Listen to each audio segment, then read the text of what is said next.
तेजस्विनावधीतमस्तु मा विद्विषावहै।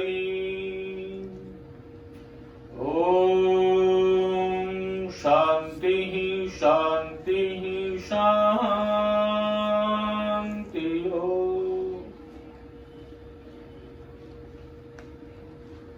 नमस्ते। आज की कक्षा में हम संधि पर बात करेंगे।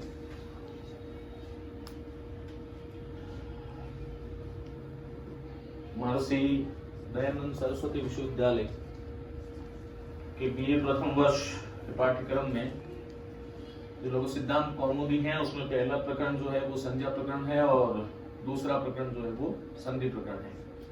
इसके बारे में हम पहले बात कर चुके हैं। तो शब्दों की सिद्धियां बताना मेरा यहाँ पर प्रयोजन नहीं है। संधि को हम कैसे एक बड़े बड़े दृष्टिकोण से समझ सकते हैं उसके विषय में हम बात करने वाले हैं। चलिए शुरू करते हैं। संधि प्रकरण।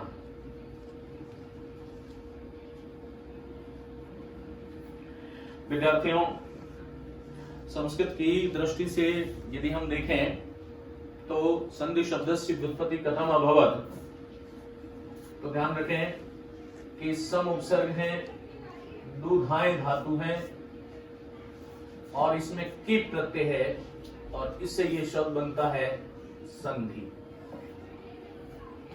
अब सवाल ये उठता है, ये ध्यान रखिएगा कि सम उपसर्ग हो गया और धातु कौन सी हो गई? दुधाय, और प्रत्यय कौन सा है इसमें? की प्रत्यय। संस्कृत व्याकरण में एक सूत्र है, उपसर्गे घो की, माने जिसमें पहले उपसर्ग हो और भू संज्ञा कोई धातु हो तो वहां पर कौन सा प्रत्यय होगा? की प्रत्यय। भू एक संज्ञा है, भू संज्ञा। तो ये भू संज्ञा करने वाला एक सूत्र है दा धा वदापह। इस सूत्र से दा धातु की और धा धातु की क्या होती है बोलो? भू संज्ञा होती है। यहां पर ये जो धातु आपको दिखाई दे रही है बोलो क्या है? दुधाए है। इस दुधाए धातु में दु का लोप हो जाता है। आदि ईट ऊ डवह सूत्र मैं आपको पढ़ा चुका हूं। उससे हलंत्यम से या का लोप हो जाता है और पीछे जो शब्द बचता है वो बचता है धा। पीछे जो शब्द बचता है वो है धा। तो यहां पर देखिएगा सम उपसर्ग आ गया, दुधाए धातु है, की प्रत्यय है और संधि शब्द बनता है। कई बार जब हम प्रतियोगी परीक्षा की दृष्टि से बात करते हैं तब पूछा जाता है कि संधि शब्द में कौन सा प्रत्यय है। तो संस्कृत की दृष्टि से यदि हम देखें तो संधि शब्द में की प्रत्यय है। सूत्र है उपसर्गे घो हो की, माने कि उपसर्ग जिसके पूर्व में हो और भू संज्ञा कोई धातु होगी तो उससे की प्रत्यय होगा और भू संज्ञा करने वाला जो सूत्र है वो कौन सा है? दा धा ध्वदापह।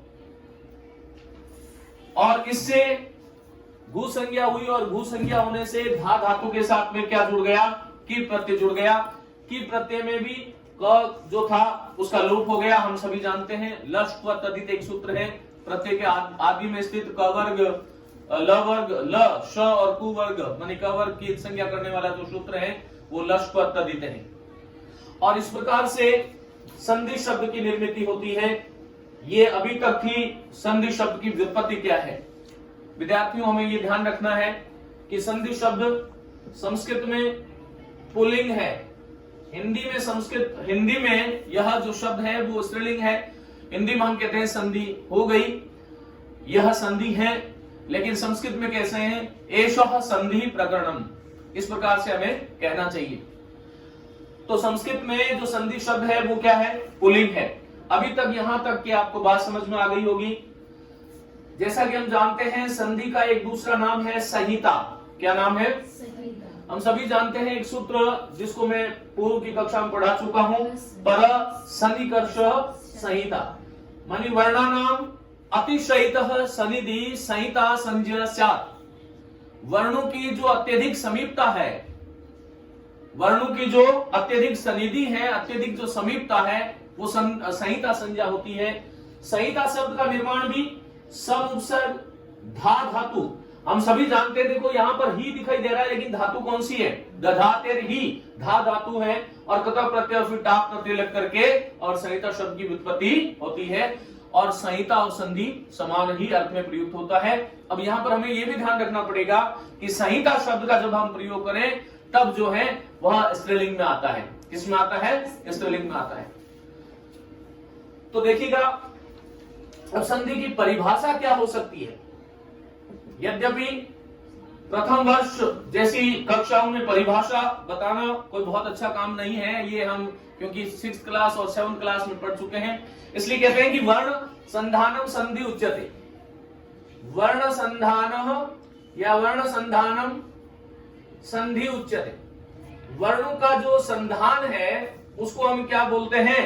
संधि बोलते हैं। संधान का मतलब क्या है? जोड़ना। संधान का अर्थ क्या होता है बताओ? जोड़ना। वर्णों को जब हम जोड़ देते हैं तो वो संधि कहते हैं। इसी प्रकार से वर्ण द्वयो मेलनेन, लिखिएगा वर्ण द्वयो मेलनेन, वर्ण द्वयो मेलनेन संधि उच्यते। संधि उच्यते। दो वर्णों का जो मिलन है वो मिलने से संधि होती है। अब ये सामान्य परिभाषाएं हैं, लेकिन विशिष्ट परिभाषा क्या होगी? तब कहते हैं कि द्वयो वर्णयो सम्मेलनेन यत् परिवर्तनम विकारम वा उत्पद्यते, द्वयो वर्णयो मेलनेन यत् विकारम परिवर्तनम वा उत्पद्यते तस्य नाम संधि। दो वर्णों के मिलने से जो विकार उत्पन्न होता है उसको हम क्या बोलते हैं? संधि बोलते हैं। यहां पर जब हम कह रहे हैं कि वर्ण संधानम, तो यहां पर विकार की बात नहीं है।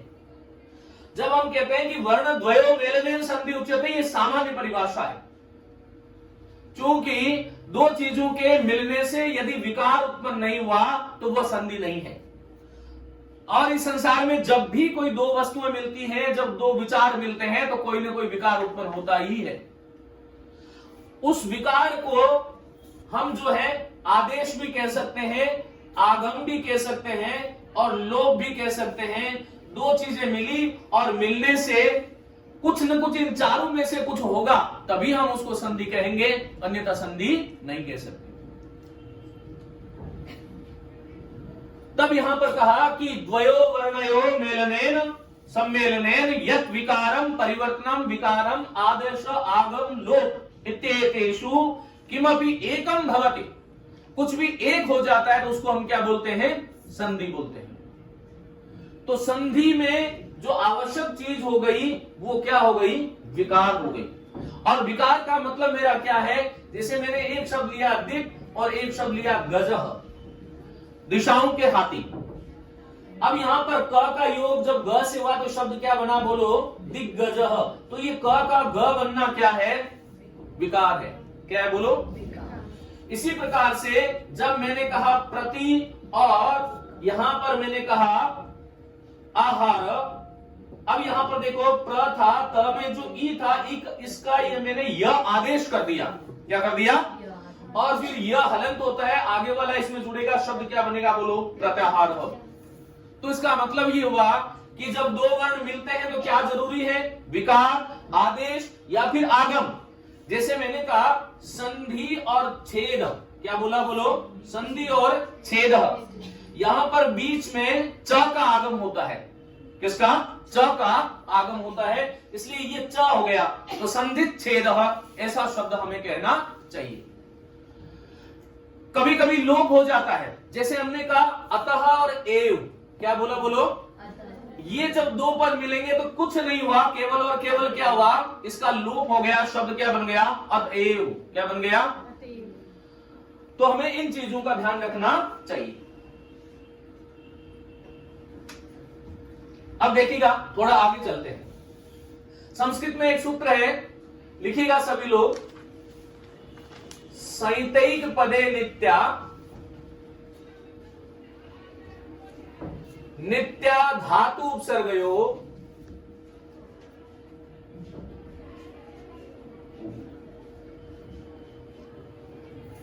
नित्या समासे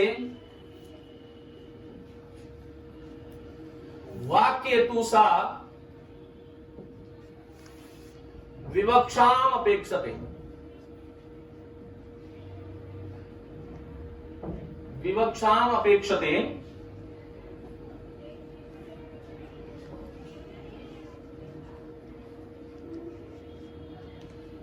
यह श्लोक सबको याद होना चाहिए।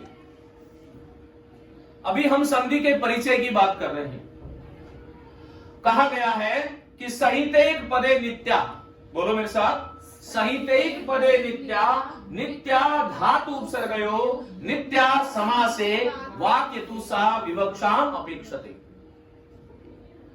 हमारे ऋषियों ने, हमारे चिंतकों ने, हमारे वैयाकरणों ने कुछ स्थल ऐसे निर्धारित कर दिए जहां पर उन्होंने कहा कि संधि आपको करनी ही चाहिए। तब वो कहते हैं कि संहिता में, संहिता का मतलब क्या हो गया बोलो, संधि। क्या हो गया बोलो। अब इस सूत्र का सरलाभ देखिएगा। संहिता का मतलब क्या हुआ, संधि। संधि कहां कहां नित्य होती है, माने हमारे पास कोई विकल्प नहीं है, हमें संधि करनी ही पड़ेगी। ऐसे कौन कौन से स्थल हैं? तब वहां पे कहा कि संहिता जो है वो एक पद में नित्य होती है। किसमें? एक पदे नित्या। एक पद का मेरा मतलब क्या है? जब हमने कहा सुप तिगंतम पदम सुबंतम तिगंतम च पद संजम साथ, मानी शब्दों के साथ सुबंत और धातु के साथ तिगंत लग करके जो पद बनता है उसको हमने क्या नाम दिया? पद संज्ञा हमने करी। और यदि एक पद है कहीं पर तो वहां पर हमें संधि करनी चाहिए। कैसे? जैसे मैंने कहा कि बालक शब्द है और बालक शब्द के साथ में क्या जोड़ दिया बोलो मैंने? औ, क्योंकि हम जानते हैं सु औ जस। अब ये क में क्या है बोलो? अ, और आगे क्या है? औ, और वृद्धि संधि होकर के क्या बनेगा? औ, और इस प्रकार से शब्द क्या बन गया? बालकौ। क्या बन गया? सर्वत्र आपको इसी प्रकार से समझना चाहिए। मैं ऐसे नहीं कह सकता संस्कृत में कि भवति गच्छतु तत्र बालक औ अस्ति तव आनयतु। बालक औ अस्ति ऐसा नहीं कह सकता। तो यहां पर क में अ और औ जोड़ करके हमने क्या बना दिया? बालकौ बना दिया। आगे बोलो क्या है? नित्या धातु उपसर्गयो। धातु और उपसर्ग के मध्य हमें नित्य ही संधि करनी चाहिए। हमारा सूत्र ये कहता है कि संहितैक पदे नित्या नित्य धातु उपसर्गयो नित्या समासे वाक्येतु सा विवक्षाम अपेक्षते। तब कहते हैं कि धातु और उपसर्ग के मध्य भी संधि नित्य होनी चाहिए। धातु और उपसर्ग यदि है, मैं ऐसे नहीं कह सकता कि अहम अधिआपक अस्मि। क्या कह सकता हूं क्या?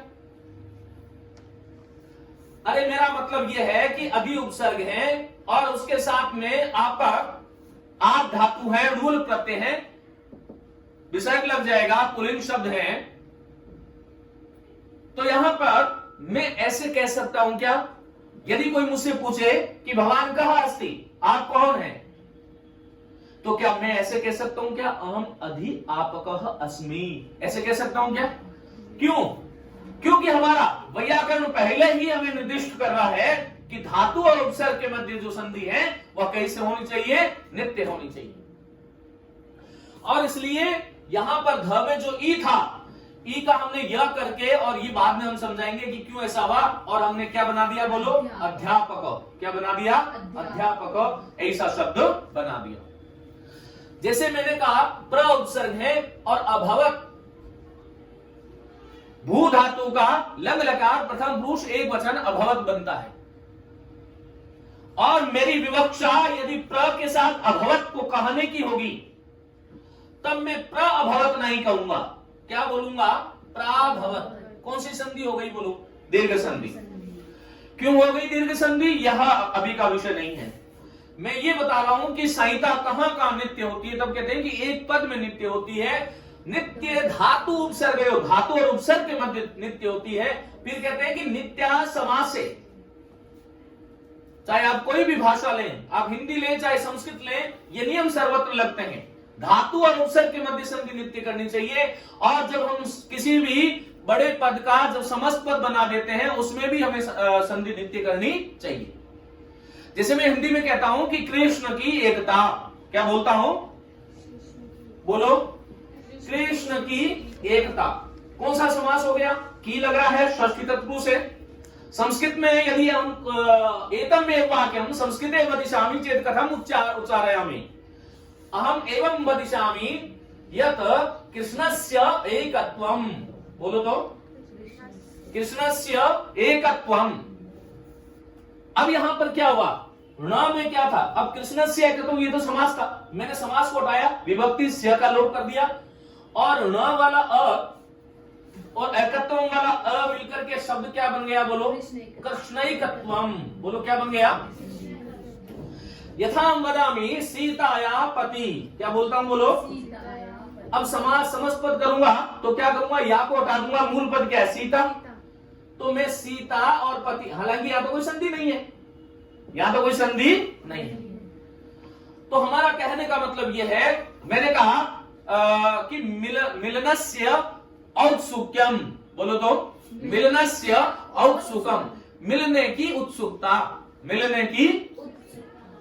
तो यहां पर मिलन और फिर क्या होगा? बोलो, औत्सुक्यम। बोलो, क्या होगा? तो यहां पर जोड़ करके हम शब्द क्या बना देंगे? मिलनौत्सुक्यम। क्या बनाएंगे? तो विद्यार्थियों, 3 स्थल ऐसे हमने बता दिया आपको जहां पर नित्य ही हमें संधि करनी चाहिए। कहां कहां पर बताओ? जब कोई एक पद हो तो, धातु और उपसर्ग हो तो, और जो है समास जब हम कर देते हैं तब भी हमें संधि करना चाहिए। यथा अहम एवं वक्तुम नैव शक्नोमि, मैं इसे नहीं बोल सकता कि अहम अद्य गज आननस्य मंदिरे गतवान। गज आनन ऐसे नहीं बोल सकता, क्या बोलना चाहिए? गजानन। क्या बोलना चाहिए? अहम एवं नैव वक्तुम शक्नोमि यतस्य लंबः उदर। नो, किम भविष्यति? लंबोदरः। क्या होगा? बोलो, लंब और उदर के मध्य गुण संधि होकर के शब्द क्या बन जाएगा? लंबोदर बन जाएगा। यह हमें ध्यान रखना चाहिए। तो इस प्रकार से हमें यह समझना चाहिए। एक बार मेरे साथ आप सभी लोग बोलोगे, संहितेक पदे नित्या, संहितेक पदे नित्या, नित्या धातु उपसर्गयो, नित्य समासे वाक्ये तु सा विवक्षामपेक्षते। लेकिन वाक्य में जो है विवक्षा के अधीन होती है संधि, ये बात समझने योग्य है। यदा हम वाक्यानि वदामि, जब मैं वाक्य बोलता हूं, तदा मम इच्छा अस्ति यद अहम वाक्ये ये शब्दाः आगच्छन्ति वा पदानि आगच्छन्ति तान संयोज्य संधिम कृत्वा वदामि वा एवं मैं वदामि, एतत् मम इच्छा अस्ति। यह मेरी इच्छा है।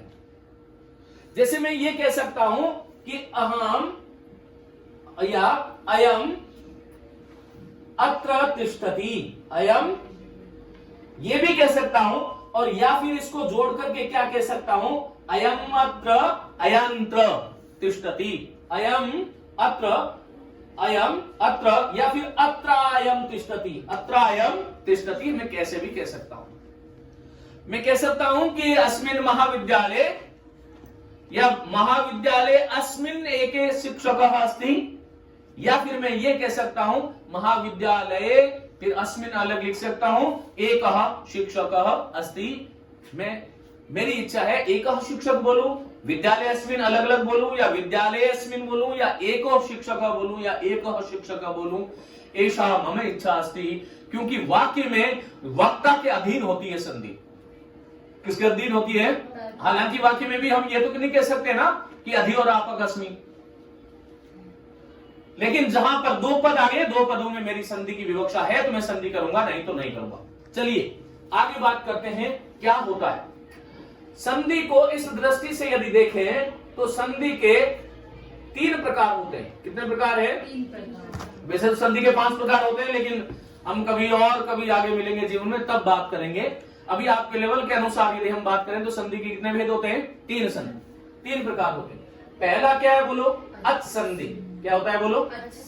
फिर क्या है? हल संधि। और फिर क्या है? विसर्ग संधि। 3 प्रकार की हो गई। बोलो कौन कौन सी? अच संधि, हल संधि और विसर्ग संधि। संधि होती कहां है? 2 निर्दिष्ट वर्णों में। कहां पर होती है? अब वो 2 निर्दिष्ट वर्ण कौन कौन से होते हैं? तब हमने कहा कि प्रथम पद का अंतिम वर्ण और अंतिम पद का प्रथम वर्ण कुछ यूं मिले कि मिलने से उन दोनों के मध्य विकार, आदेश, आगम या लोप में से कोई भी एक प्रक्रिया होगी तो उसको हमें संधि कहना चाहिए। अब अच संधि जो है उसको हिंदी में हम क्या बोलते हैं? स्वर संधि बोलते हैं। हल संधि को क्या बोलते हैं? व्यंजन संधि बोलते हैं। और विसर्ग संधि का और कोई नाम नहीं है, विसर्ग संधि ही नाम होना चाहिए। अब सवाल ये उठता है कि स्वर संधि कहते किसे हैं? तो जिन 2 निर्दिष्ट वर्णों की मैं बात कर रहा था कि संधि कहां होती है? 2 निर्दिष्ट वर्णों के मध्य होती है। कहां पर होती है?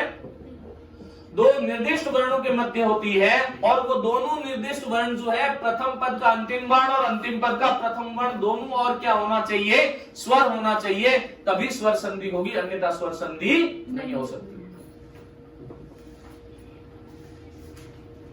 यदि दोनों और स्वर हैं तभी स्वर संधि होती है। और इसका एक और तरीका मैं आपको दे सकता हूं कि जहां पर स्वर में विकार हो रहा है वहां पर, सामान्य बात कर रहे हैं हम, जहां पर स्वर में विकार होता है वो स्वर संधि है, व्यंजन में विकार होता है व्यंजन संधि है, विसर्ग में विकार होता है विसर्ग संधि है। स्वर संधि के सामान्यतया तो 5 भेद होते हैं, लेकिन कुल भेदों की यदि मैं बात करूं तो कितने भेद होंगे? 9 भेद। कितने भेद होते हैं? हालांकि इन भेदों को लेकर के लघु सिद्धांत कौमुदी या संस्कृत के किसी भी ग्रंथ में ऐसा कोई स्पष्ट रूप से कथन नहीं किया गया कि इतने भेद होते हैं। तथापि एक यदि हम पूरी बात करें तो यहां पर देखो कितने भेद होंगे? 9 भेद होंगे। स्वर संधि के कितने भेद हो सकते हैं? 9 भेद हो सकते हैं। पहला कौन सा होता है? दूसरा कौन सा होता है? ऐसा भी कोई क्रम नहीं है। क्योंकि लघु सिद्धांत कौमुदी की यदि हम बात करें तो संधि प्रकरण में वहां पर जो पहला सूत्र है वो क्या है? इको यणाची। क्या है बोलो? तो यहां पर यण संधि होनी चाहिए। फिर उसके बाद में गुण संधि की बात करते हैं, फिर वो वृद्धि संधि की बात करते हैं, फिर दीर्घ संधि की बात करते हैं और अंत में जाकर के अयादि संधि की बात। लेकिन हम इसको इस क्रम से समझे तो पहला क्या है बोलो? दीर्घ संधि है। दूसरी संधि कौन सी है? गुण संधि है। फिर क्या है बोलो? वृद्धि संधि है। क्रम के अनुसार, पठन के अनुसार फिर यण संधि है। फिर कौन सी है बोलो? अयादि संधि है। फिर कौन सी संधि है कि पूर्व रूप संधि है। फिर कौन सी है कि पर रूप संधि है। फिर कौन सी है कि प्रकृति भाव संधि है, प्रकृति भाव। और फिर कौन सी है कि अवंग आदेश संधि है। अब ये कितने हो गए? 9 भेद हो गए। कितने हो गए? 9 भेद हो गए। लेकिन इस 9 के साथ में यदि मैं चाहूं तो 5-7 भेद और भी जोड़ सकता हूं, जिसको हम अपवाद कहते हैं। क्या बोलते हैं? जिसको हम अपवाद कहते हैं। जैसे हमने कहा एक धेत्योत्सु है ना, तो यहां पर कई अपवाद जो है प्रा उड़ उड़ी ऐसे ऐसे इस प्रकार बहुत सारे अपवाद हो सकते हैं। तो यहां पर देखो एक मोटी मोटी चीज मैं आपको यहां पर बता दे रहा हूं, आप सभी लोग मेरे साथ लिखेंगे। देखो आ, ई, उ और री, ये 4 स्वर जो हैं वो दीर्घ कहलाते हैं। ये 4 स्वर क्या है बोलो? दीर्घ है। तो दीर्घ संधि में इन चारों स्वरों का उपयोग होगा। तो अब यहां पर ये बात आती है कि भाई दीर्घ स्वर कौन कौन से हैं? तब कहते हैं कि दीर्घ स्वर 4 हैं, आ, ई, उ और री। और यही चारों के चारों दीर्घ स्वर जो है वो हिंदी में चलते हैं। अब यहां पर एक और बात बताना चाह रहा हूं मैं आपको दीर्घ स्वर संधि का महर्षि पाणिनि ने जो सूत्र दिया वह था अक सवर्णे दीर्घ। अब सवाल ये उठता है कि जब अकह में 5 वर्ण आते हैं तो ये 4 ही दीर्घ क्यों है? क्योंकि याद कीजिएगा संज्ञा प्रकरण वाली कक्षा को मैंने वहां पर कहा था कि लृकारस्य द्वादश भेद तस्य दीर्घ अभावात्, लृ का जो है दीर्घ नहीं होता। इसलिए यहां पर माने यहां यूं कह सकता हूं कि लृ छोटा भी यही है और बड़ा भी यही है, इस प्रकार से। अब यहां पर गुण स्वर कौन कौन से हैं? तब देखो, एक तो अर, हालांकि गुण स्वर में अ आएगा, लेकिन अभी मैं एक बड़ी टेबल यहां पर लिख रहा हूं, उसको आप उतार लो। फिर ए गुण स्वर है और फिर ओ गुण स्वर, ये 3 जो है वो गुण स्वर हैं। और इन तीनों के मध्य ही यदि अर के साथ में एक और जोड़ूं संस्कृत की दृष्टि से, तो वो क्या हो गया? अल। क्या हो गया? अल। तो यूं कह सकता हूं कि अर, अल, ए और ओ, इन चारों का जो उपयोग है वो गुण संधि में होता है। फिर कहते हैं कि वृद्धि कौन सी है? तो वृद्धि में क्या है बोलो? आर होता है, आल होता है। हालांकि वृद्धि संज्ञक जो स्वर है वो आई है, आगे हम टेबल से समझेंगे। लेकिन यहां पर आर, आल, आई और औ, ये जो 4 हैं, इनका काम कहां होता है? वृद्धि संधि में काम आता है। फिर कहते हैं कि यण संधि में, तो यण संधि में य हलंत होता है, व हलंत होता है, र हलंत होता है, और संस्कृत में एक अलग हो जाता है, लृ का ल आदेश होता है, लृ आकृति, लाकृति, इस प्रकार से बनता है। तो ये 4 चीजें हैं, किसमें आती है बोलो? यण संधि में। फिर है अयादि संधि। अयादि संधि में क्या होता है बोलो? ए, ओ, आई और औ, ये 4 स्वर होते हैं प्रथम पद के अंतिम वर्ण। और प्रथम पद के अंतिम वर्णों के आगे यदि कोई भी स्वर आ जाए तो ये जो ए है उसका हमें क्या बना देना चाहिए बोलो? ए का क्या बनाएंगे हम? अय। ओ का क्या बनाएंगे? औ। आई का क्या बनाएंगे? आय। और औ का क्या बनाएंगे? आव। आगे की संधि हम बाद में बात करेंगे। ये चारों 5 मुख्य हैं। अब बोलो, देखो यहां पर कौन सा सूत्र होगा? अका सवर्णे दीर्घ। मेरे साथ बोलोगे? अकह सवर्णे दीर्घ। फिर गुण संधि में कौन सा होगा? अधेन गुण और आद गुण, 2 सूत्र हैं। वृद्धि संधि में कौन सा होगा? वृद्धिरादैच और वृद्धिरेचि। यण संधि में कौन सा होगा? इको यणचि। और अयादि संधि में कौन सा होगा? एचो अयवायावः। क्या होगा बोलो? एचो अयवायावः। हम इन्हीं सूत्रों की बात करने वाले हैं। जैसा कि मैंने कक्षा के आरंभ में कहा कि मैं आपको यहां पर सिद्धि नहीं सिखाऊंगा कि शुद्धोपासित बना कैसे, हम इन संधियों की बात करेंगे कि ये क्या है। तो चलिए, इससे पहले एक टेबल लिखिएगा। देखिए, हिंदी में जो स्वर की यदि हम बात करें या संस्कृत में करें तो क्या है बोलो? अ, आ, फिर क्या है? इनका क्रम ये होता है ई, उ, फिर है री, फिर है ए, और फिर है आई, फिर है ओ और औ। मैंने यहां पर हिंदी क्यों बोला? क्लास ऑफ संस्कृत की हो रही है। हिंदी इसलिए बोला क्योंकि संस्कृत की दृष्टि से यदि हम बात करेंगे तो अयुन, ऋलिक, एवं, अयोच, ये 9 ही स्वर है। कितने स्वर है? 9 ही स्वर है। और इसलिए संस्कृत में ऐसी वर्णमाला, स्वरमाला नहीं है। संस्कृत में तो अ, ई, उ, री, फिर ए, ओ, आई, औ, ऐसे उल्टा है। और इसलिए मैंने आपको समझाने के लिए बोला कि हिंदी में ऐसा होता है। चलो, ये स्वर है। अब एक टेबल बना, इस प्रकार से लिखिएगा।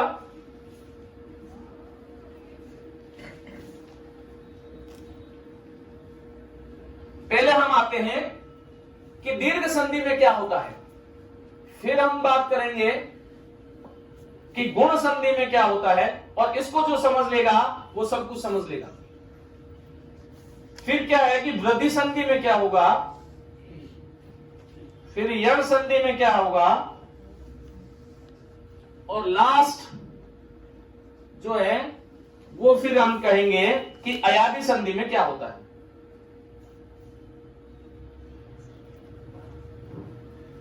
अब हमने ये कहा आपसे कि यह स्वरमाला है। अब स्वरमाला में लिखना बंद कीजिए एक बार, है ना, और एक बात समझिए, ये समझने की बात है विद्यार्थियों। दीर्घ संधि का सूत्र क्या है बोलो? अक सवर्णे दीर्घ। संधि कहां पर होती है? प्रथम पद के अंतिम वर्ण में और अंतिम पद के प्रथम वर्ण में, और ये जो दोनों वर्ण है वही दो निर्दिष्ट वर्ण के नाम से जाने जाते हैं। अब यहां पर प्रथम पद का अंतिम वर्ण यदि अ या आ होगा और अंतिम पद का प्रथम वर्ण भी यदि अ या आ होगा, तो दीर्घ संधि में इन दोनों के स्थान पर क्या हो जाता है बोलो? आ। क्या हो जाता है? और फिर जो है प्रथम पद का अंतिम वर्ण ई होगा और अंतिम पद का प्रथम वर्ण भी ई या ई होगा, तो दोनों के स्थान पर क्या हो जाएगा? ई हो जाएगा। और फिर देखिएगा उ होगा तो क्या होगा? उ हो जाएगा, और री होगा तो क्या हो जाएगा? ये रहा आपका बड़ा री। हालांकि इसमें एक छोटी सी बात और है जो अभी वैसे कोई उपयोगी नहीं है।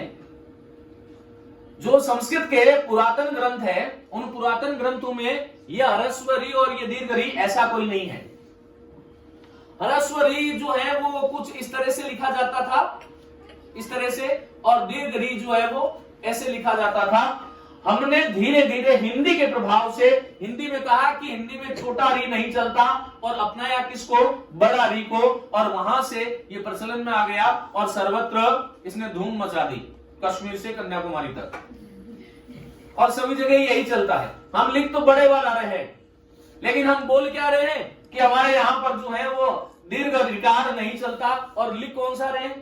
और ह्रस्व री जो है वो पुरातन पुस्तकों में ऐसा था। अब हमने क्या कर दिया? ह्रस्व री तो ये बना दिया और इससे थोड़ा सा ये बड़ा। ये तो कोई देवनागरी लिपि नहीं हुई कि ये छोटा था ये उससे बड़ा हो गया, ये छोटा भाई है, छोटे छोटा बड़ा भाई बड़ा होता है। लेकिन प्रचलन ही, लोक प्रचलन ही जो है वो सर्वोपरि होता है, और इसलिए ये चीजें चलती रही। अब देखिएगा यहां पर, अब हमने कह दिया कि आपके आज के बाद में आपसे कोई भी ये, अच्छा इसमें ली और आएगा, क्या आएगा? ली और आएगा, जो मैं भूल गया हूं, चलो मैं इसको लिख देता हूं।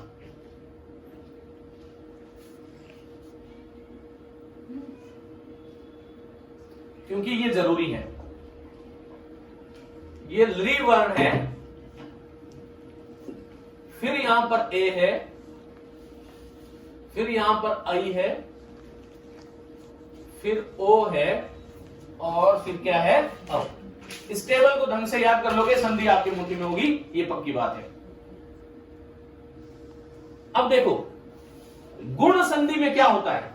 गुण संधि में जो प्रथम पद का अंतिम वर्ण है, गुण संधि में जो प्रथम पद का अंतिम वर्ण होगा वो क्या होगा, ये हमें देखना चाहिए।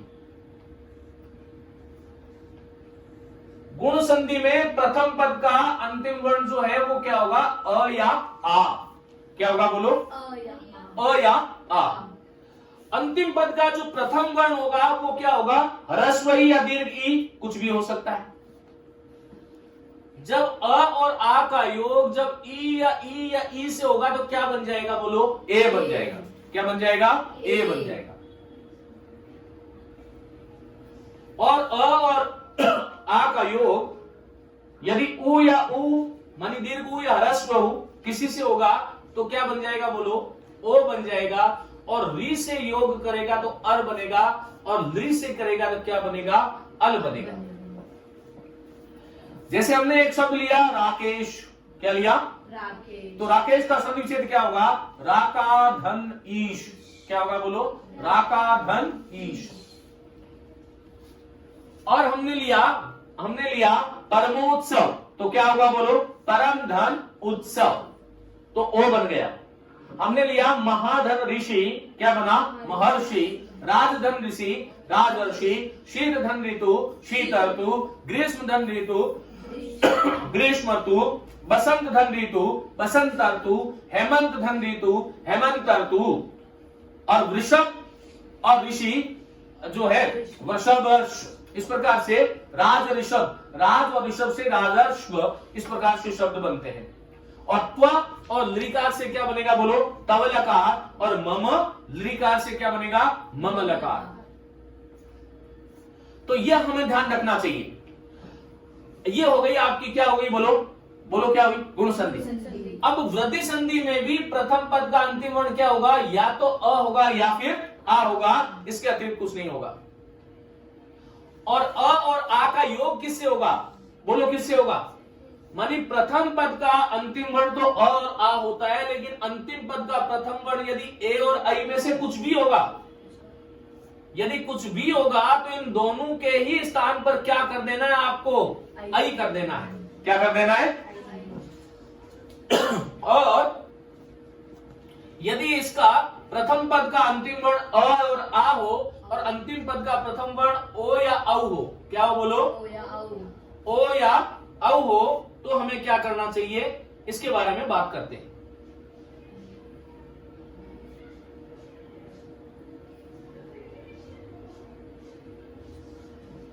यहां पर देखिएगा आई कर दीजिएगा, यहां पर क्या कर दोगे, औ कर दोगे।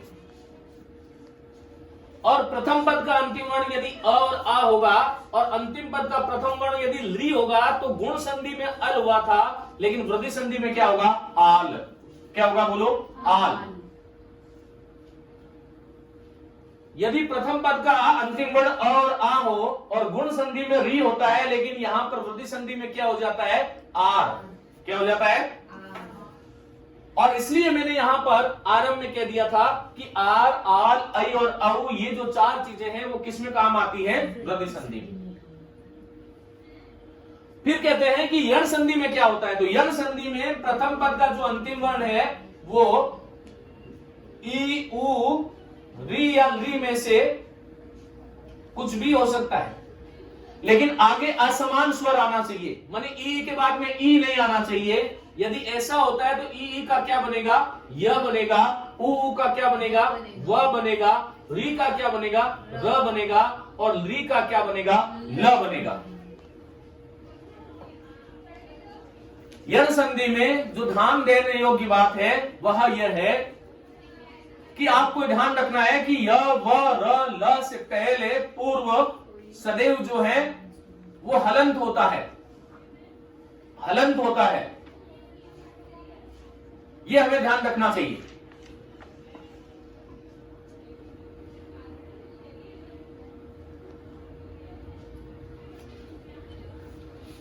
अयादि संधि में प्रथम पद का अंतिम वर्ण जो है वो क्या होगा बोलो, ए, आई, ओ या औ में से कुछ एक होगा, ये बार बार नहीं बताऊंगा मैं। और अंतिम पद में जो है कोई भी अच हो, तो ए जो है, ए के स्थान पर क्या कर दूंगा, अय कर दूंगा, आई के स्थान पर क्या कर दूंगा, आय कर दूंगा, ओ के स्थान पर औ कर दूंगा, और औ के स्थान पर आव कर दूंगा, और ये एक सारणी जो थी आपकी समाप्त होती है। इस सारणी को जितनी बार हृदयंगम आप करेंगे उतना ही आपको फायदा मिलने वाला है।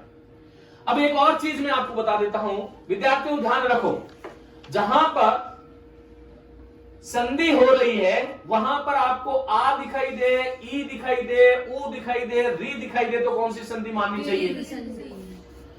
जहां पर आपको संधि होती है वहां पर यदि एक की एक मात्रा दिखाई दे, जैसे हिमेश है, लोकेश है, विमलेश है, भरतेश है, नगेश है, नगेंद्र है, रमेंद्र है, शिवेंद्र है, भारतेंद्र है, जितने भी प्रकार के शब्द जो हैं उसमें आपको ए पर एक मात्रा दिखाई दे रही है, तो वो क्या होगा, गुण संधि होगा। और ओ की एक वर्तनी जिसको हमने कल बताया था वो ओ दिखाई दे रहा है, तो वहां पर गुण संधि होगी। और शी पर, तू पर और र पर र दिखाई दे रहा है, तो वहां पर अर वाला होगा।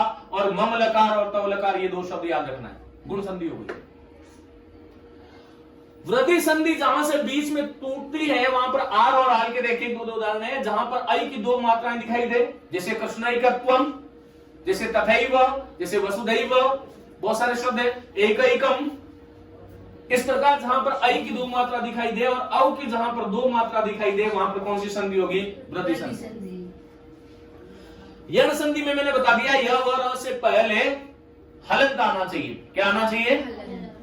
और अयादि संधि में अय की, आय की, अव की और आप की ध्वनि आती है, वहां पर अयादि संधि होती है। चलिए आइए शुरू करते हैं सूत्रों के माध्यम से इनका पाठ।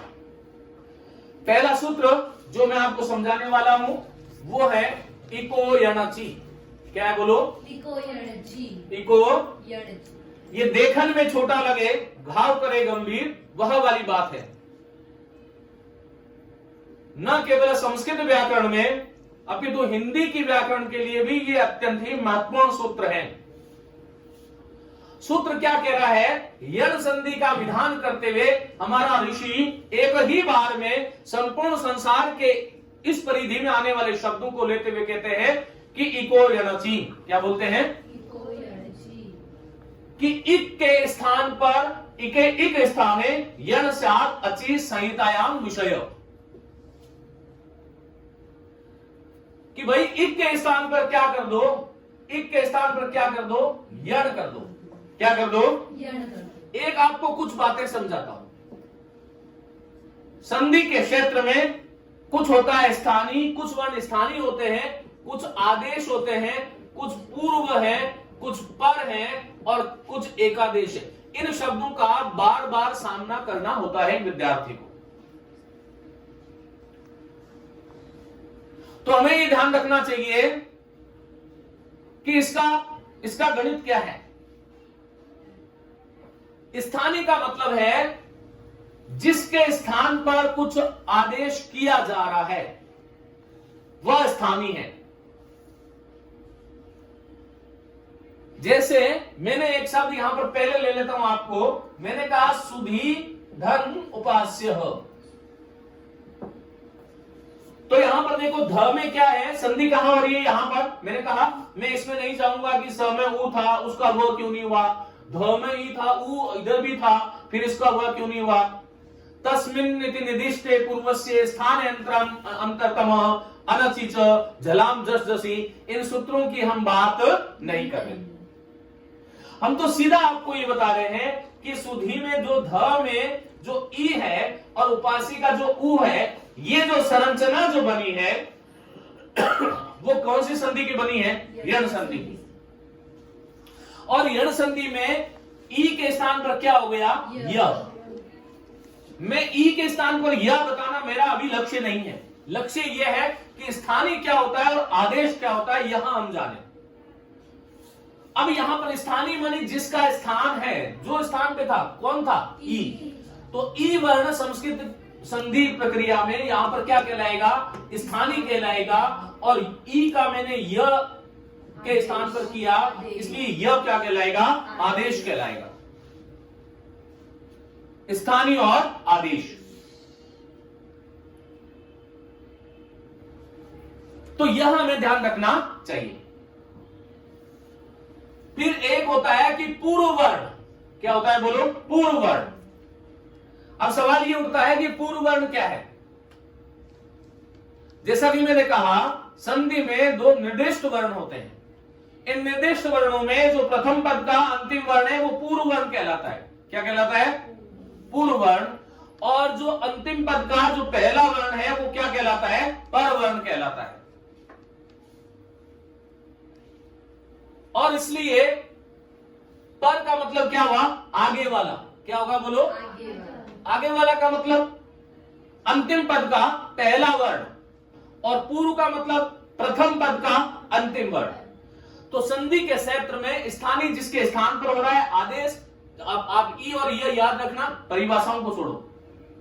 और पूर्व का मतलब क्या हुआ? जैसे मैंने रमा बोला तो रमा में पूर्व का क्या है? आ और आगे ईश में पर वर्ण क्या है बोलो? ईश। ई है। अब यहां पर एक वर्ण होता है एकादेश। क्या होता है बोलो? एकादेश। तो एकादेश का मतलब क्या है? जब पूर्व और पर इन दोनों वर्णों के स्थान पर मैं एक वर्ण आदेश कर दूं तो उसको हम क्या बोलते हैं? एकादेश। जैसे मैंने कहा कि हरिधर इंद्र, तो यहां पर र में ई था, आगे भी ई है, ह्रस्व ई है, मिलकर के दीर्घ ई बनेगा और शब्द क्या बनेगा? हरिंद्र। क्या बनेगा? तो ये दोनों के स्थान पर जो मैंने एक वर्ण किया,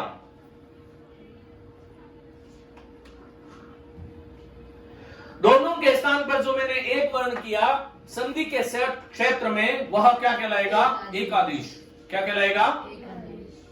यह हमें ध्यान रखना चाहिए। अब वापस इस सूत्र पे लौट आता हूं कि इको यणचि सूत्र क्या कहता है। पहली बात तो ये यण संधि का विधान करता है। किसका?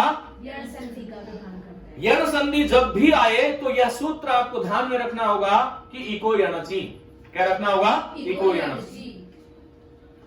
कि इक के स्थान पर यण होता है अचि मानी अच परे रहने पर।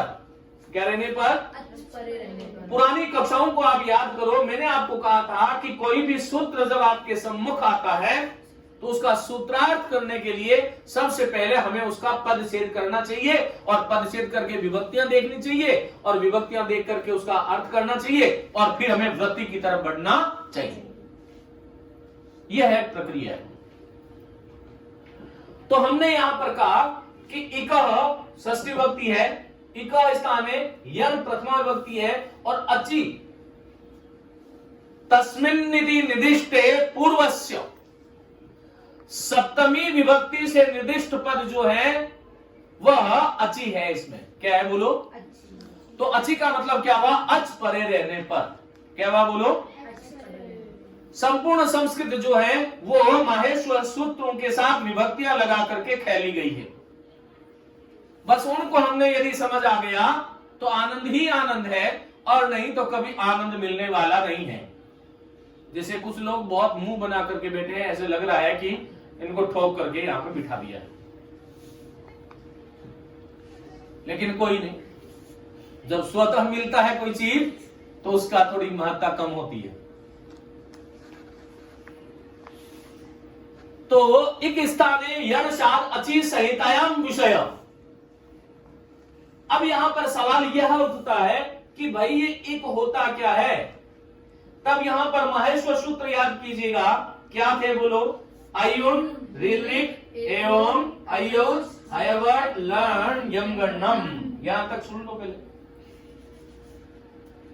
कौन से सूत्र थे बताओ? अयुन क्या था? अयुन, फिर क्या है? ऋलिक, फिर क्या है? एयोंग, फिर क्या है? अयौच, और फिर क्या है? ह, य, व, र, ट और लण। अब यहां पर ये पूरा सूत्र इन्हीं सूत्रों से बना है। तो यहां पर पहले तो हम ये देख लेंगे इक क्या है। तो ई से लेकर के क तक जो वर्ण है वो क्या है? इक है। बात समझ में आ रही है? नहीं भी आ रही है तो ऐसे ऐसे कीजिएगा, हमें अच्छा लगेगा।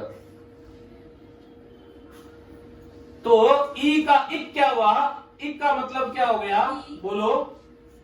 इक का मतलब क्या हो गया? ई, उ, री और ली। अब पहले याद करो, जब हमने आपको वर्णों का उच्चारण स्थल पढ़ाया था तब वहां पर मैंने आपको कहा था अकुह विसर्जन्यानाम कंठ, और वहां पर जब मैंने अ को विश्लेषित किया तब मैंने आपको कहा कि वहां संज्ञा प्रकरण में तुल्यास्य प्रयत्नम सवर्णम। सूत्र क्या था?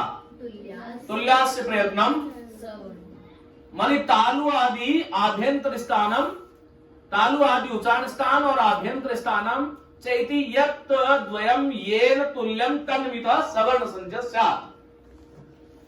तो जहां पर अ आता है संस्कृत में हमें आ भी लेना है, जहां पर ह्रस्व ई आता है उसको हमें दीर्घ ई भी मानना चाहिए, जहां पर उ आता है उसको हमें उ भी माने, री को री माने, लेकिन ली को ली मानने की आवश्यकता नहीं है क्योंकि तस्य दीर्घा अभाव। अब ये तो हो गए आपके स्थानीय। क्या हो गए बोलो? स्थानीय हो गए। क्या हो गए? स्थानीय हो गए। और इक के स्थान पर आदेश क्या होता है? कि यण होता है। क्या होता है? तो यण का मतलब क्या है? यहां देखो य, व, र और ट मिलेंगे नहीं, ल। तो इसको स्थानांतरतम माने उच्चारण स्थान की सामीप्यता के कारण उच्चारण स्थान की सामीप्य होना चाहिए। पहली बात तो यथासंख्यम अनुदेशे समानम एकम सूत्रम वर्तते। मैं सूत्र थोड़े कम ही बोल रहा हूं। तो यथासंख्यम अनुदेशे समानम इत्यनेन सूत्रेण किम भवति, यदि हमारे पास स्थानीय 4 है और आदेश भी 4 है तो हमें उसको क्रम से कर देना चाहिए। किससे कर देना चाहिए? एक क्रम से कर देना चाहिए। लेकिन कई लोगों को यदि क्रम पसंद नहीं आता तो दिमाग में यह हो सकता है कि भाई ऐसा क्यों हुआ। तब हमें यह जान लेना चाहिए कि ई का उच्चारण स्थान क्या है? बोलो तालु। क्या है? वयम जानीम एव इचुयशानाम तालु। तो ई का उच्चारण स्थान भी तालु है और य का उच्चारण स्थान भी तालु है।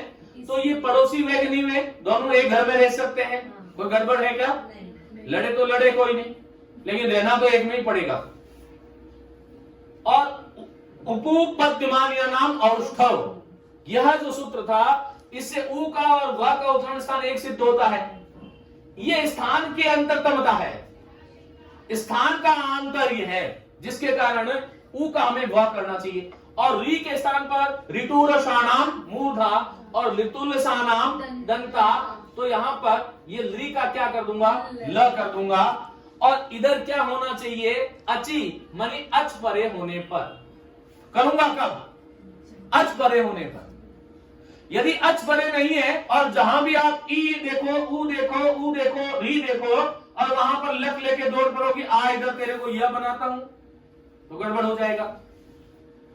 तब हमें क्या करना चाहिए कि उससे पूर्व तो ई होना चाहिए, लेकिन आगे क्या होना चाहिए? अच होना चाहिए। क्या होना चाहिए?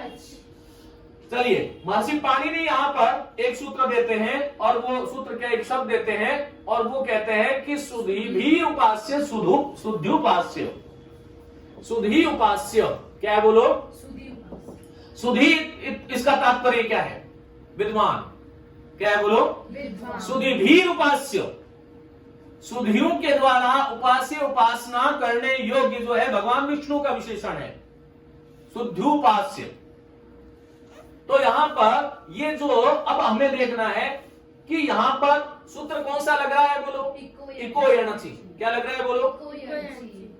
इको यणचि सूत्र हमें कह रहा है कि इक के स्थान पर यण कर दो। क्या कर दो? यदि इको यण इतना ही होता तो गड़बड़ क्या होती कि आप स में ऊ देखते और करते लो इधर आओ तेरा करता हूं तो ऊ का व कर देते। लेकिन प्रॉब्लम क्या हुई कि स में क्या था? ऊ, लेकिन आगे वर्ण विन्यास करोगे तो क्या आ गया? ध। तो ध आ गया तो यहां पर तो क्या होना चाहिए? अच होना चाहिए। क्या होना चाहिए? अच होना चाहिए। यदि अच नहीं होगा तो फिर आप इक को यण नहीं कर सकते। यह हमें ध्यान रखना चाहिए। तो क्या करें फिर आगे चलते हैं कि ध में क्या है? बोलो। ई है और आगे क्या है? ऊ है।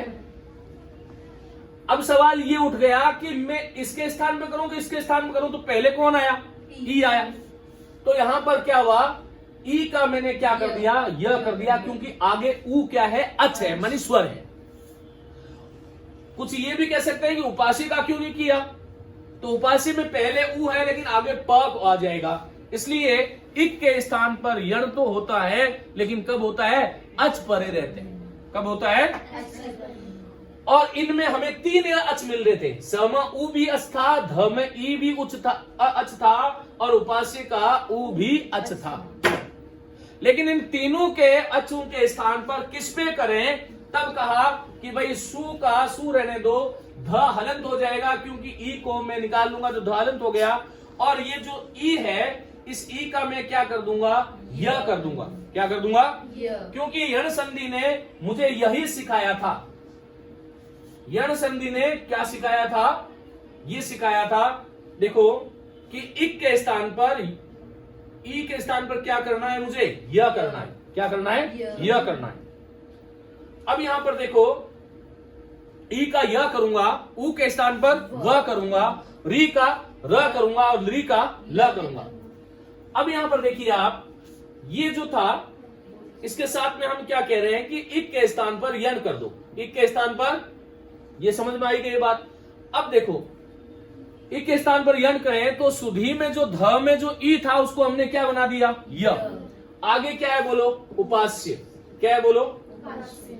अब क्या बनेगा? हालांकि एक सूत्र है अनचिचे, क्या है बोलो? अनचित। वहां पर जो वर्ण जो है वो शुद्ध ध शुद्ध उपास्य ऐसे भी लिखा जाता है, लेकिन उसकी तरफ मैं नहीं जा रहा हूं क्योंकि द्वित्व हो जाता है वहां पर। क्या हो जाता है? द्वित्व हो जाता है। यदि वो द्वित्व हम पढ़ाते रहे तो एक सूत्र में हमें 1.5 घंटा लग जाएगा, और इसलिए जो है हम उसकी बात नहीं कर रहे, सीधी बात कर रहे हैं। तो सु लिखूंगा, फिर ध लिखूंगा, फिर एक सूत्र आता है। देखो संस्कृत में बिना सूत्र के एक कदम चलना अपराध है। एक कदम भी आप चल गए तो गड़बड़ है। महर्षि पाणिनि आपको शापित कर देंगे, शाप दे देंगे। इसलिए उनसे अभिशप्त नहीं हो हम, और इसलिए कदम कदम पर हमें उनको याद तो कर लेना चाहिए। जैसे कंप्यूटर बिना कमांड के कोई काम नहीं करता, वैसे ही संस्कृत व्याकरण में बिना कमांड के कुछ भी नहीं होता। यह हमें ध्यान रखना चाहिए। तो यहां पर देखो, अजीन परेण संयोजम एक सूत्र है, अजीन परेण संयोजम। उससे क्या होता है, हम इतना समझ लो, उसकी वृत्ति में हम नहीं जा रहे, कि व्यंजन समुदाय को और वर्ण स्वर समुदाय को मिलाते हुए लिखना चाहिए। क्या लिखना चाहिए? यदि हम ऐसे लिखने चाहिए, ऐसे लिखने लगे, तो फिर हमें बोलना क्या पड़ेगा? जैसे किसी का नाम कमल है और ये सूत्र नहीं आता, तो हम तो ऐसे ही करते, क म ल नाम है मेरा, तो गड़बड़ हो जाती। इसलिए क्या हुआ? अजीन परेण संयोजम। अब यहां पर धम य में क्या मिलेगा? उ मिलेगा, तब ह्रस्व उ होगा, और शब्द क्या बनेगा बोलो? सुध्युपास्य। क्या होगा? समास क्या हो जाएगा? सुधीभीर उपास्य। क्या होगा? विद्वानों के द्वारा जो उपास्य है भगवान विष्णु, उसके लिए नाम क्या आ गया? सुध्युपास्य शब्द आ गया। अब ई की कहानी तो समाप्त हो गई। यण संधि में तो 4 चीजें आती हैं। ई तो हमने बता दिया, एक एक उदाहरण। यदि हमने 5-5, 10-10 उदाहरण बताने शुरू किए तो गड़बड़ फिर। अब यहां पर हमने दूसरा, यदि ऊ की तरफ बात करूं तो मधु और अरि।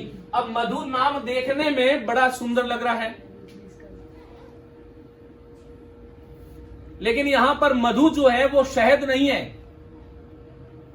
ये मधु नामक एक राक्षस था, वो शहद समझ करके उपासना करने लगे तो गड़बड़ हो जाएगी। और इसलिए मधु शब्द में क्या आया बोलो? ऊ आया, और फिर क्या आया बोलो? अरि। सवाल बार बार बताने की आवश्यकता नहीं है। इसमें भी अच कितने हैं? इस परिधि में आने वाले ध में ऊ है और र में भी ई है, तो 2 अच है। लेकिन कौन से अच के स्थान पर मैं वाह करूंगा? तब कहा कि जिसके परे भी अच हो, जिसके बाद में भी अच हो। और तब मैं क्या करूंगा? म लिखूंगा, फिर ध लिखूंगा, और देखो ये ध में जो ऊ छिप करके बैठा है उसको मैं क्या कर दूंगा? व। लेकिन व कैसा होगा? हलंत होगा। और अरि मानी शत्रु वाला अरि लिख दूंगा। अब ये हमारे पास सूत्र आ गया। हालांकि वो इस प्रकार से भी ये सूत्र बन जाए, एक सूत्र ऐसे भी बनता है, मध्यध्वरि। क्या बनता है बोलो? मध्यध्वरि। इस प्रकार से भी बनता है, लेकिन उसकी तरफ हम नहीं जा रहे। तो यहां पर मधु और अरि को फिर कौन सा सूत्र आएगा बोलो? अजीन परेण संयोजम। इस सूत्र से म ध ध का आगे व वाला अरि वाला अ मिलकर के मध्वरि, मधु नामक राक्षस के शत्रु, ये भगवान कृष्ण के लिए आता है।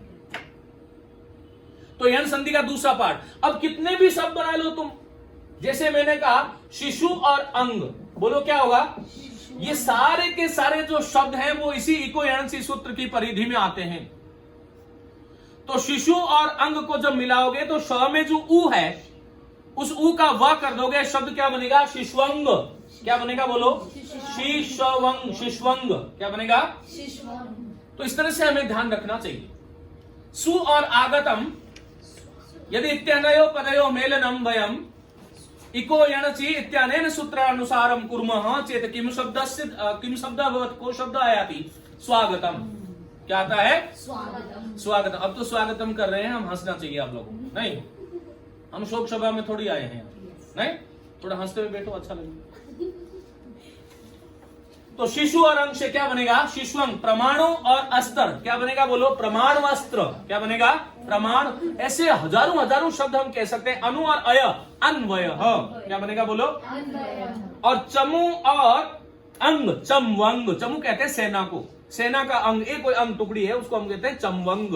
क्या कहते हैं? हालांकि इस प्रकार के जो ये शब्द हैं वो आजकल पुस्तकों की शोभा बढ़ा रहे हैं, इनका कोई बहुत ज्यादा औचित्य नहीं है। औचित्य तो है लेकिन हमने उनको विसरा दिया है, उनको भुला दिया है। अब आगे लेता हूं मैं, आगे वाला देखो, पहला पार्ट हो गया, दूसरा हो गया, आगे क्या है बोलो? यदि री और री के बाद में कोई भी स्वर हो, मानी असमान स्वर हो, असमान स्वर हो तो री का क्या बनेगा बोलो? र बनेगा। ये बड़ा महत्वपूर्ण है यण संधि का तीसरा पार्ट। और यण संधि का तीसरा पार्ट मुझे ये कहता है कि एक शब्द है पितृ और एक शब्द क्या है बोलो? आध्या। क्या है बोलो? आज्ञा। संधि और समास सदैव मूल शब्दों में ही होता है, ये हमें ध्यान रखना चाहिए। तो पितृ में यहां पर क्या आएगा बोलो? री आया, आगे क्या आया? आ। मेरा सूत्र भी यही कह रहा था कि इको यणचि, क्या बोल रहा था? इक के स्थान पर यण सात अचि संहितायाम विषय। अब ये जो री था उसको मैं क्या बना दूंगा? र बना दूंगा। और आगे क्या है बोलो? आ है। ये जरा पी लिखिएगा। अब त में से री निकाल दिया तो त कैसा रहा? हलंत रहा। और आगे क्या था बोलो? जा। तो ये बिखरे हुए जो शब्द खंड थे, कोई भी बिखर जाए तो हमारा दायित्व होता है कि उसको हम जोड़ दें।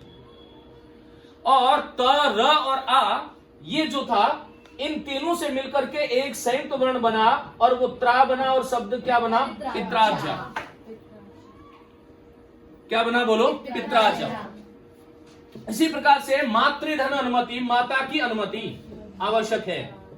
मातृ और अनुमति, त में क्या था बोलो? री। सूत्र फिर से आया इको यणचि। क्या लिखूंगा? मा त हलंत लिखूंगा, र का र करूंगा और आगे क्या है? अनु म और ती। जब वापस मिला दूंगा तो शब्द क्या बनेगा? मात्र अनुमति। यहां मात्र और अनुमति को कई बार हम मात्रा अनुमति लिख देते हैं, वो शब्द गलत होता है, ये ध्यान रखिएगा। मातृ अनुमति इस प्रकार से बनना चाहिए। और यण संधि का जो चौथा पार्ट है वो हमें क्या कह रहा है कि ली के स्थान पर क्या होगा बोलो? ल होगा। क्या होगा बोलो? ली के बाद में असमान स्वर क्या आ जाए? असमान स्वर आ जाए तो ली का क्या बनेगा? ल बनेगा। यह हमारा इको यणचि सूत्र कहता है। और इसके लिए हमारे पास एक शब्द है ली और आकृति। क्या है बोलो? लाकृति।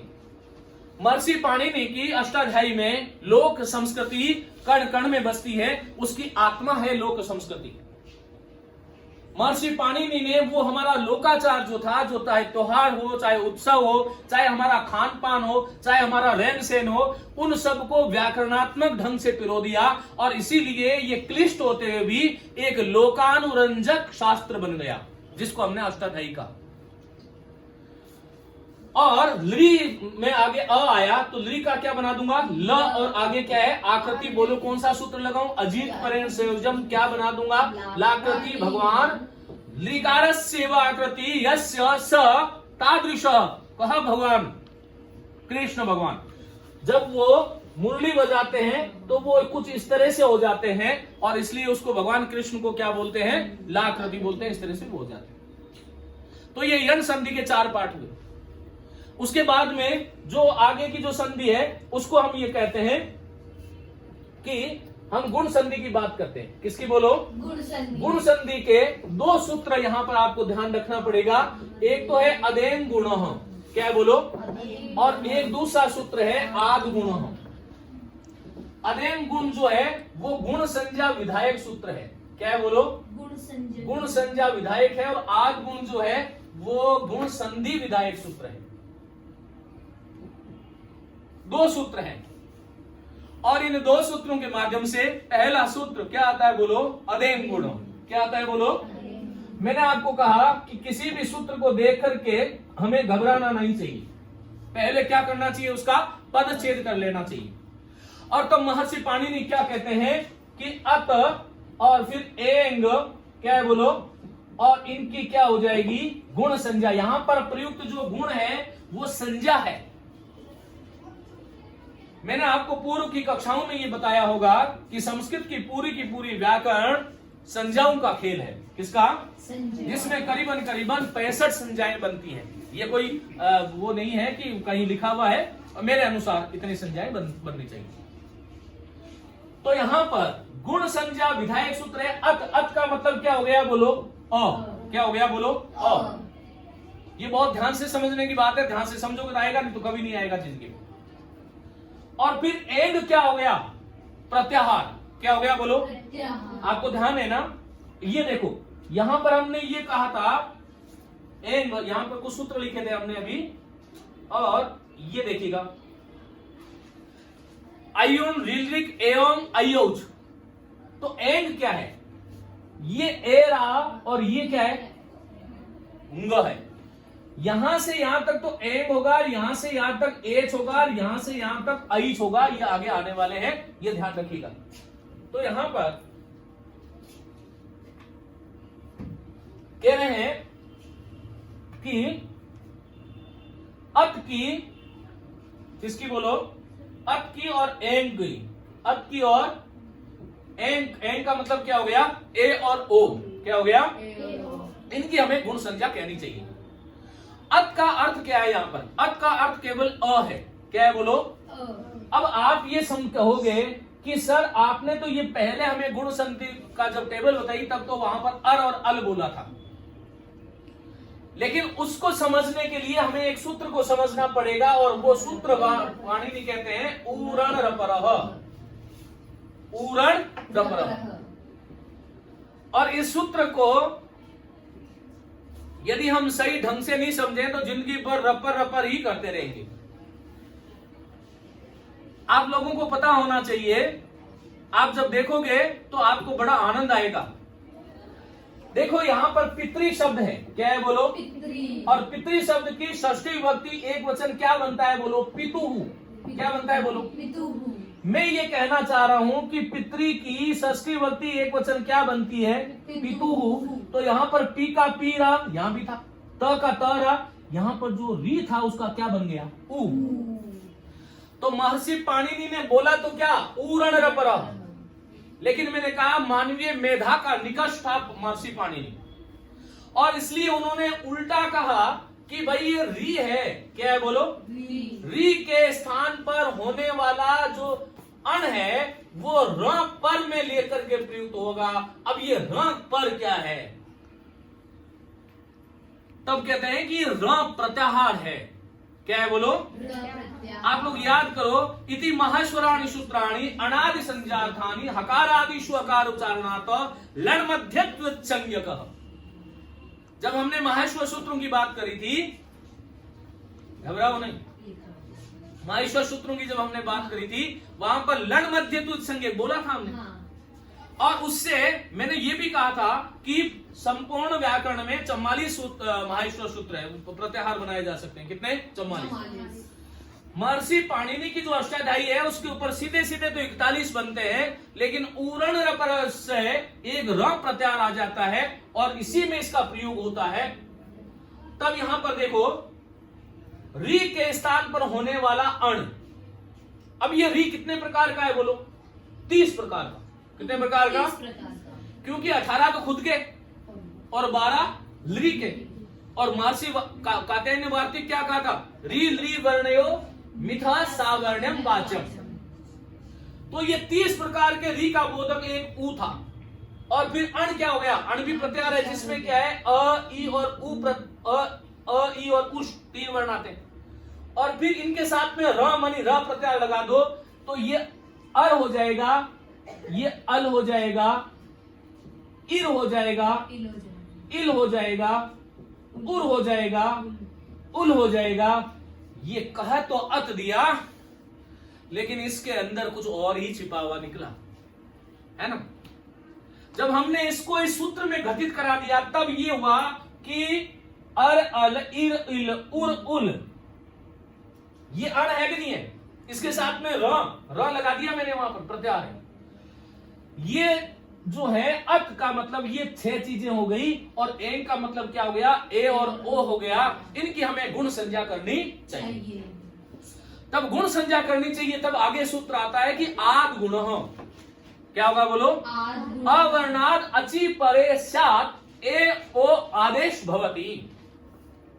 तब कहते हैं कि ये देखो आपका इसका चार्ट होगा कि अ और आ के परे, अ या आ के परे ई या ई हो, उ या उ हो, री हो और ली हो तो क्या होता है, अ और आ के बाद में ई होगा तो ए हो जाएगा, यदि ऊ होगा तो क्या हो जाएगा, ओ हो जाएगा, और यदि री होगा तो क्या हो जाएगा, अर हो जाएगा, और यदि ली होगा तो क्या हो जाएगा, अल हो जाएगा। और ये चार पार्ट इस प्रकार से किसके बन गए, गुण संधि के। किसके बन गए, गुण संधि। कितने पार्ट बन गए, 4। कौन कौन से बने, ए ओ अर अल। हम ए उल की तरफ नहीं जाएंगे क्योंकि मैं नहीं चाहता कि मेरे अंदर आपको भूत दिखाई दे, इसलिए हम तो बहुत सामान्य सी बातें करेंगे आज। अब ये सीधा सीधा देखो, वहां पर जो है जैसे हमने कहा कि नर और इंद्र, बोलो क्या बोला, अब मैं प्रक्रिया समझा चुका हूं। एक उदाहरण दूंगा, एक उदाहरण से दुनिया में जितने भी उदाहरण है उसको आपको सीखना है। र में क्या था बोलो, अ, आगे क्या था, ई, अ के बाद में ई आएगा, क्या बनेगा, ए। अच्छा एक बात बताओ, इसका नाम गुण संधि क्यों है,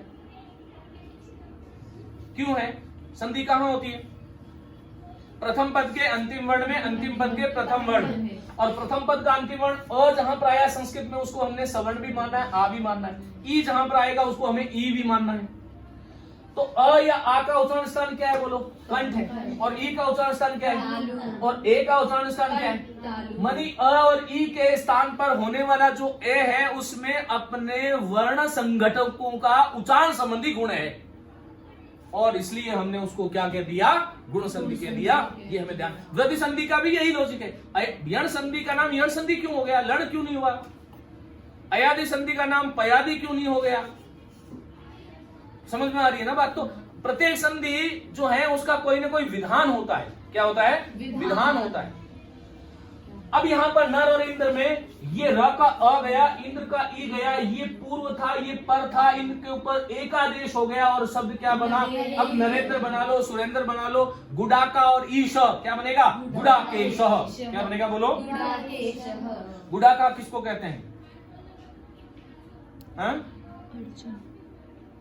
निद्रा को, किसको कहते हैं, निद्रा को, किसको कहते हैं, हाँ सारे विद्यार्थी जो है ना वो गुडाकेश है आजकल, पहले तो जो भी थे पौराणिक पात्र, लेकिन अब गुडाकेश है। इसी प्रकार से राकेश को क्या बोलते हैं, राका और ईश, क्या बोलते हैं बोलो, द्वारकेश। ये सब संधि इसी से हो रही है, द्वारका धन ईश, बोलो क्या बनेगा, द्वारकेश, क्या बनेगा बोलो। तो इस तरह से ध्यान रखना चाहिए। अब अ और आ के बाद में ई, ये हो गया समाप्त। अब आगे क्या है बोलो, उ और उ, क्या है बोलो, महर्षि पाणिनि, जैसा मैंने कहा अष्टाध्यायी व्याकरण का ग्रंथ है, लेकिन लोग संस्कृति पर अध्ययन करें तो इतना बड़ा दर्शन उसके अंदर है, क्योंकि गंगा के जल को पवित्र मानते थे, इसलिए महर्षि पाणिनि ने अपने हाथ से गंगोदकम सूत्र लिखा, शब्द लिखा। अब आगे चाहे जलोदकम है, चाहे यमुनोदकम है, चाहे सरयोदकम है ना, तो सुनना पड़ेगा बेटा, चाहे सरयोद, चाहे कोई भी हो, कुछ भी हो, वहां पर आगे हमें जोड़ना चाहिए विवाहोत्सव है, चाहे परमोत्सव है। बात समझ में आ रही है ना। तो यहाँ पर देखो, गंगा में गा में क्या था, आ, आगे क्या था, उ, दोनों मिलके क्या बना, ओ। क्यों हो गया गुण स्वर, क्योंकि आ का उच्चारण स्थान कंठ है, उ का उच्चारण स्थान ओष्ठ है, क्या है बोलो, ओष्ठ है, और ओ का उच्चारण स्थान क्या है, कंठोष्ठ है, मानी ओ जिसे हम गुण स्वर कह रहे हैं। क्यों कह रहे हैं, क्योंकि इनके जो वर्ण संघटक है उनका जो उच्चारण स्थान है वही ओ का उच्चारण स्थान है। और गंगा और उद्गम में आ भी चला गया और उ भी चला गया, ये पूर्व गया, पर गया, दोनों के स्थान पर ये आ गया, बोलो शब्द क्या बना, गंगोदकम, क्या बना बोलो। तो यण संधि का दूसरा पार्ट पूरा मानू, हाँ या ना। और आगे तीसरा पार्ट क्या है, अ या आ के पर री आए तो बोलो क्या बनेगा, अर, अर नहीं अर, क्या बनेगा बोलो, अर, बोलो क्या बनेगा, र हलंत है। और आगे वाला पार्ट है ली, आगे चलते हैं। तीसरा पार्ट ये रहा, तीसरा पार्ट हमें कह रहा है कि भाई प्रथम पद का अंतिम वर्ण तो अ आ हो, लेकिन अंतिम पद का प्रथम वर्ण यदि री या री में से कोई एक हो तो दोनों के स्थान पर क्या कर दो, अर कर दो, क्या कर दो। और इसका मैं एक बहुत सीधा सा उदाहरण देता हूं आपको। विद्यार्थियों, आपको ये ध्यान रखना है कि हमारी भाषा में जितने भी ऐसे शब्द जिनके ऊपर आप शी में र देखो, यदि कहीं तू पर र देखो, यदि कहीं न पर र देखो, यदि कहीं भ पर र देखो तो वहां पर क्या करोगे, यदि संधि हो रही है तो वहां पर क्या करोगे, गुण संधि। क्या करोगे? ऐसा क्यों? ऐसा इसलिए क्योंकि अब आपको संधि विच्छेद करते वक्त देखो, जैसे मैं एक शब्द दिया, मैंने दिया एक देवर्षि। क्या दिया बोलो? आपको क्या दिखा? शी पर र दिखा। देवर्षि है, राजर्षि है, धीरषि है, कणवर्षि है, भारतर्षि है, शीत ऋतु है, बसंत ऋतु है, ग्रीष्म ऋतु है, हेमंत ऋतु है ना? बहुत सारी, ऋणान है, दशान है, भवनान है, कमलान है और राजर्षभ है। ये जितने भी शब्द जो इस प्रकार के आपको दिखे तो उसमें आपको करना क्या है, शी वाला र हटा दो, ऋषि कर दो, तो देवधन ऋषि। बोलो क्या करोगे? देवर्षि। जैसे देवर्षि है वैसे राजर्षि है, वैसे काणवर्षि है, वैसे भरतर्षि है। बहुत सारे शब्द बन सकते हैं। ऋतु है, मैंने कहा जहां पर संधि हो वहां पर, जहां पर संधि हो वहां पर, यहां पर संधि नहीं है। किसी शब्द के अंत में आपको शी, तू, ण और भ दिखे, उसके ऊपर र दिखे, तो वहां पर गुण संधि माननी चाहिए। यदि संधि का निमित्त उपस्थित है तो क्या होगा बोलो? निमित्त उपस्थित है। यदि निमित्त उपस्थित नहीं है तो नहीं होगा। ऐसे तो भी हजारों शब्द होंगे, है ना? इसी प्रकार से जैसे मैंने कहा शीत ऋतु, बोलो क्या है? तो आपको शीत को तो क्या लिखना है? शीत। क्या लिखना है बोलो? और आगे क्या है बोलो? तू। तो तू के ऊपर र दिखाई दे रहा है, इस र को हटा दो, र को री बना दो और शब्द क्या बना दिया? शीत ऋतु। क्या बना दिया? शीत ऋतु। इसी प्रकार से ग्रीष्म के आगे ऋतु दिखे तो ग्रीष्म ऋतु। जैसे देवर्षि था वैसे शब्द क्या है बोलो? महर्षि। तो देवर्षि में मैंने देव को हटा दिया था, यहां पर क्या करूंगा? मह। लेकिन महा मूल शब्द नहीं होता। मूल शब्द क्या होता है? महा। क्या होता है? यद्यपि ध्यान दीजिएगा, महा भी मूल शब्द नहीं है, महत मूल शब्द है। और महत का महान और महती इस प्रकार से बनता है। लेकिन महा और आगे शी के ऊपर र जो था उसको री बना दिया, शब्द क्या बनेगा? ऋषि। क्या बनेगा? और इसी प्रकार से जैसे हमने कहा कृष्णार्धि, कृष्ण और रिधि, और इसी प्रकार से मैंने कहा वस्त्राण, तो यहां पर हालांकि आर बन रहा है लेकिन इसका संधि विच्छेद क्या होगा? वस्त्र और ऋण। क्या होगा बोलो? वस्त्र और ऋण। इसी प्रकार से हमने कहा राजर्षभ। क्या बोला? हाँ, ये भ छोड़ दो, तो राज धन ऋषभ। क्या होगा बोलो? ऋषभ मानी बेल, श्रेष्ठ को कहते हैं ऋषभ। किसको बोलते हैं? बेल जो है वो श्रेष्ठ माना जाता है भारतीय संस्कृति में, इसलिए ऋषभ शब्द का प्रयोग होना चाहिए। और आगे चौथा जो पार्ट है गुण संधि का वो क्या था बोलो? अ और आ के बाद में यदि ली आ जाता है तो ली को क्या कर देते हैं बोलो? अल कर देते हैं। जैसे मैंने कहा तव धन लीकारः, तो शब्द क्या बनेगा बोलो? तवलकार। क्या बनेगा? तवलकार। इसी प्रकार से मम धन लीकारः क्या बनेगा? ममलकार। इसी तरह से और भी शब्द बन सकते हैं, लेकिन आज के लिए इतना ही। नमस्ते। और आज की कक्षा जो है समाप्त होती है, इसको रिवीजन करें। क्या बात है।